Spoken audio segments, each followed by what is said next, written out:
یوه پیسه پټول لکه زه د خنزیر غوښه ګڼم چې زه په ځان ولګوم یا په خپل قوم یا په خپل اولاد. د پاکستان آرمي په دې علاقه کې ده او نن د پاکستان د اسټابلشمنټ نه خبره پټول ناممکناتو کې دي. څه چې وایو په ریکارډ کوو او د کانجو د تاڼې پاستر کرسۍ میزونه په مخ کړه او هغه شوکېدلي تارونه او بټنې یې ولګولې او پنکه یې ورته چالو کړه او مطلب دا ده چې بلپونه یې ورته ولګول او ایسیچو صاحب ته یې وویل کرسۍ یې ورته ټک واله چې ایسیچو صاحب راشه تا خو خپل محاذ پرېښودی دی او تلی او قوم دې په بېسرو سامانۍ کې پرېښودی دی راشه نن هغه هلکانو هغه ملک جوړ کړو تا ته یې حواله کړه او د دې انصاف دا کرسۍ د سیولپور صاحب په دې باندې کېنه خپل کردار ادا کوه. داسې کوټ د پاکستان د هایکوټ او دغه نه والا هلته زموږ د قاضي نه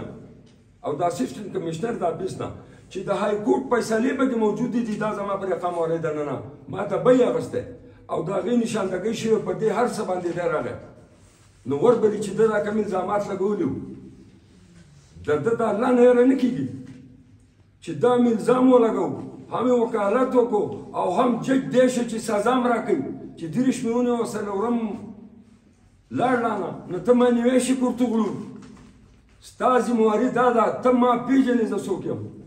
د خدای زورورو زه ریګولر ډونر د سن 97 نه د دې خپل 400 هلکانو سره د کال 4 بېګۍ نه د الله په نامه ورکوم ته خپله قرباني راوړه په 71 کې دا ایرپورټ چې زموږ جایداد دی دا موږ ورکړی زموږ قرباني ده په 2022 کې نن سیپی که او رینګ روډ زموږ په ځمکو کې تېر شو قسم د خدای په ذات وکړه که زموږ سره چا ریټ هم کړی دا تپوس هم کړی زما د نیکه د لاس نښه په 1925 کې جوړې کړې ژرندې په هغې له پاسه باندې روډ واړو د خدای زوروره دا لاندې خو ته هم زموږ دی نو هغسې وړوه دومره قدرې ګیلې ته موږ جوړ نه شو ایرپورټ رانه لاړ ټانګ یې رانه جدا کړو او طریق واردات سره طریق واردات وپېژنئ نه تاسو پوه شئ په 71 کې زموږ نه ایرپورټ واغست او زموږ جایداد یې په من نیم کړو موږ ته اپل اکسس دې موجوده ټاونشپ دا ځمکه چې ده دې ته یې موږ ته بند کړو لوزونه یې کړې انډرګراونډ لارې به ورکړو د ډېرې په خوړ کې پیپان وکړه په څلورو زما قوم ځي که نه 4 کیلومتره به داسې ځم او 4 به داسې ځم چې بلکل مخامخ دی خپل دا باقي جایداد زه وګورم نو دغه طریقې واردات ته وګوره چې هغه ځمکه ډیویل وکړه په 200 روپۍ کنال دانه په بانو مې کې واغست او په هغې کې دننه شاملات داسې شاملات چې ناقابل خرید ناقابل فروخت دي چې په هغې کې اجتماعي ډاګونه په هغې کې چینې په هغې کې مقبرې صوبایي لارې او د اوبو د بایدو چې کومې نالې دي دا نه څوک د سنټرل لینډ کمیشن ته یې اخیستی شي او نه څوک خرڅولی شي ای زموږ نه غصب کړې پر سوونو کاناله د دغه 3 جنډانو په یما باندې د هغه وخت دغه پټوار ډپارټمنټ او د پی ډي وخوړې په جیب کې کېښودې په کیلومتر اوږدې لارې چې 60 او 70 فوټ پلنې د دې کانجو دا روډ چې کوم دي دا بوله د دې پیسې نه میلاو شي دا د ګوارې لار وه د کانجو خوړونه زموږ نه واغسته چاپېره په زرګونو کناله زموږ پراته دي دا تقسیم زموږ د 5475 کنال شی دی او د یو کنال زموږ سره چې دی د تقسیم نقشې او دا پرتې دي دا وګورئ دا د 151 کنال خبره نه ده هغه طریقې واردات چې کوم په 71 کې موږ په هغې باندې وویلی شو ایرپورټ په شکل کې نن په ټاون کې زه دې 5445 کنال غر ته دی ماته لار بنده کړي یروه نو انصاف تاسو وکړئ زما سره خو دا هلیکاپټر چار نه کېږي دا قام د ما ناست دی دا هلکان دي په دې کې غریبانان خلک دی ما چې کومه دعوه کړې دا د دمغار او د کانجو تمام لشتونه چې څومره ممبران دي دا راښکاره کړه رحمان صاحب او هغه لشتونه دې ته فراهم کوي چې دا 100 کسان دي په دې کې او دلته چې زما دا کوم کیسونه روان دي دا زما انډیویجول دي او که زه د قوم د یو نماینده په حیثیت باندې ناسې مذاکر کوم 26 روپۍ د کانجو جایداد دی 2 کاریډور یې هغوله ورنه کې نه څنګه به ځي کانجوال لکه بیا د دمغار جایداد دی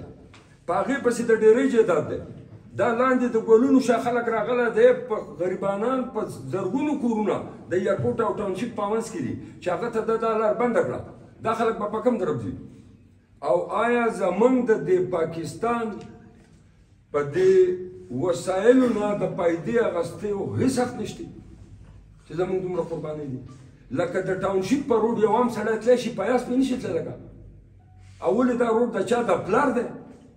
او که دا د دی نو دا کانجو بیا د چا دی دا خو زمونږ پاکستان د کورتغلو لکه ته رالې ته اوس زما په پاکستان کې لکه زما قوم او ته وایې چې بلډ لکه چې دی لړ مافیا او اره او تبرګۍ د ارې او د تبرګۍ به صحافیانو ته هغه خبره هغه غریبانان په خپله باندې وکړي چې کوم ما د کراچۍ نه راوستي د مزدور کار دی